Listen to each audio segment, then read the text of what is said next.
Maulan na umaga mga ka-go-getters. Welcome back to our channel. I'm Gibe Soriano. Andito po kami sa Antipolo Market at naghahanap po kami ng kapote para sa mga workers. At hindi pa rin po tumitigil ang ulan. Almost a week na po nag-uulan. Ngayon pong umaga na to medyo humina-hina siya ng konti at naituloy namin yung portion po na naiwan po namin na buhos ng ground floor slab at kinokoberan na lang po namin ng trapal para hindi po mababad yung buhos sa ulan. Pero ang iniisip po namin kung kaya po na manggagawa at may kapote at medyo mahina ang ulan, makakapagpatuloy pa rin po kami sa paglagay po namin ng steer ups sa 14 na poste po namin sa site. So nandito nga po kami ngayon ni Sol. Actually kasama ko po si Sol, si Architect Sol, para po maghanap po dito ng nabibiling kapote para po sa ating mga manggagawa, para at least kung mahina po ulan, meron po silang konting panangga habang nagtatrabaho po sila at nagpapatuloy po sila. Kasi po matetenga naman po kami masyado kung di po kami kikilos. So ang usapan po namin ni Foreman, basta safe po at ligtas yung mga manggagawa at hindi po madulas nga po ang site, basta kung kaya lang po yung konting ulan is makapagpatuloy po kami ng trabaho po namin dito sa proposed 2-story with roof deck. Dito pa rin po tayo sa minamanage po natin na project sa Antipolo. So maulan na vlog, so tune into this vlog po. Nihintay ko lang makabalik si Sol.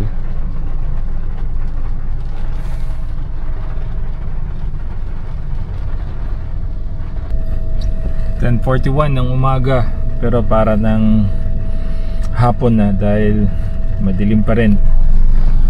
Ayan, madilim pa rin ang kalangitan at meron pa daw pong paparating na bagyo. Dalawa pa nakapila sa Pacific Ocean. Sana naman po hindi na maglandfall sa Pilipinas.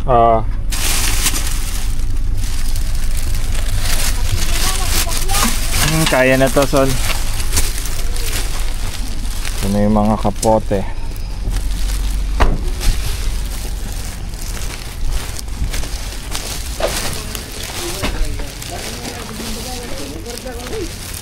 Loy, alika. Ayan, nagkakapote na yung mga tao. At least may protection ng konti sa ulan.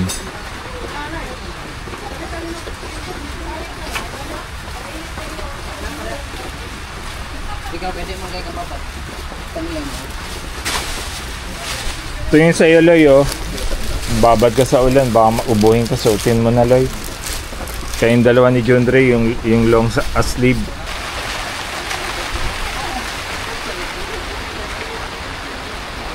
Lumalakas na naman ulan.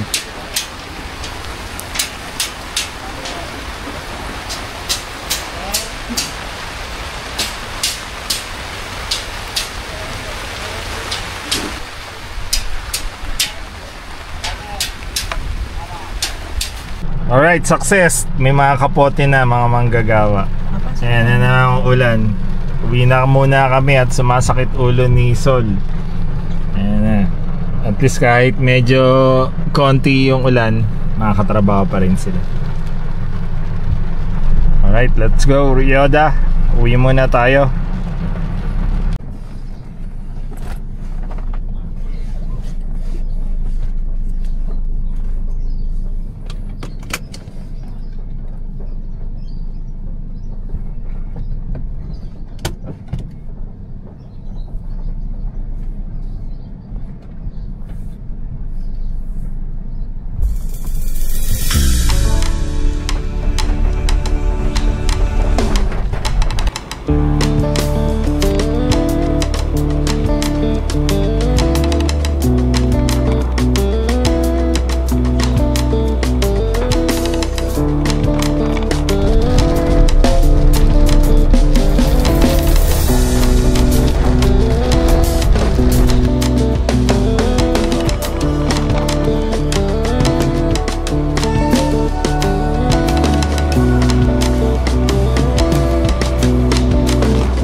pa rin yung lakas ng kasalukuyang bagyo na Emong. Napaka pagi dito sa vicinity ng site. Ito ang site.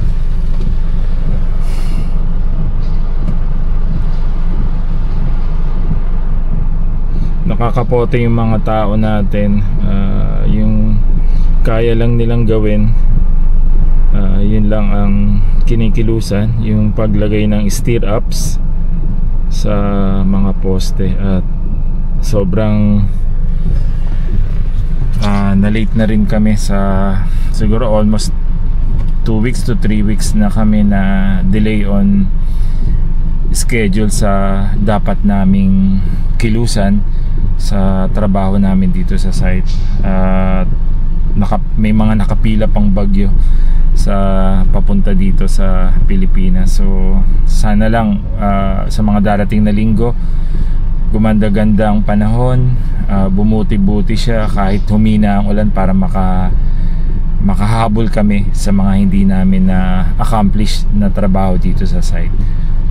So bumalik po ako ngayon dahil si Sol kahapon medyo sumakit ang ulo niya dahil nabasa po ng ulan paghahanap namin ng kapote ng mga manggagawa. Pero ngayon sinikap ko lang pumunta para i-check din po yung site, at the same time yung structural wall natin sa likod, kasi may mga nababalitaan po akong saturated na yung lupa sa mga ibang subdivision sa Antipolo at bumibigay. Praise God po at adobe po talaga tong site namin, at stable naman po yung structural wall na dinesign ng SC, at the same time safe naman po. Binabantayan namin na hindi naman po siya nagkakaroon ng pagbabago yung structural wall. So ganun pa man, tuloy pa rin po trabaho kahit maulan, kung ano lang po yung kaya. So kaya din po ako nandito para matugunan din po yung ibang pangangailangan ng mga manggagawa. So itutuloy po natin tong vlog na to. Ngayon po, the next day, ganito pa rin po. Maulan pa rin po. Alright, maya maya bababa po tayo, check po natin yung job site.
panahon sa amin dito sa job site. Medyo sumisilip na si Haring Araw. Makulimlim pa rin. Kumukulimlim uli ngayon pero may konting ulan. Ang mahalaga, nakakapagtrabaho na yung mga workers, nakakakilos na. So tuloy-tuloy pa rin yung paglagay ng stirrups, anilyo para sa mga column at pag-form works. And matatapos na rin namin yung huling portion ng ground floor slab sa dulo, yung 2 banyo. So tuloy-tuloy lang kung ano lang yung kayang matapos sa maghapon na to. And hoping and praying by next week wala na sanang maglandfall o lumapit na bagyo para hindi na mahatak yung habagat na yan. Sana makisama na panahon at makahabol kami sa mga na-delay na schedule po namin dito sa job site. Ayan yung job site, tahimik at nagpapahinga muna mga manggagawa.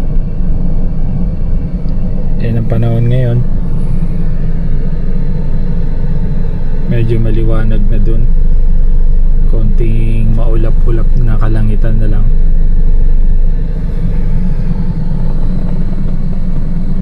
Actually kasama ko po si Sol ngayon, nasa likod. Nandyan po,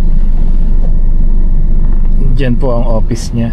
Kasama rin po namin yung may wagang Arinola ni Sol. Naka set up po kami ng car camping.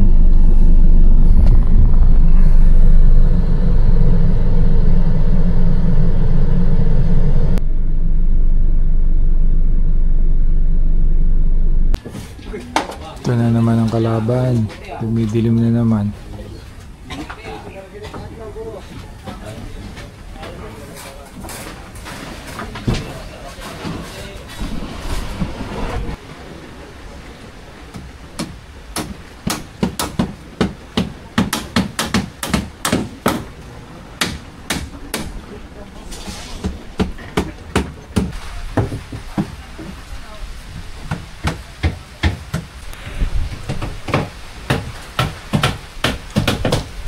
Tama-tama, malamig. Umulan na naman. Magkakape muna kami dito sa site.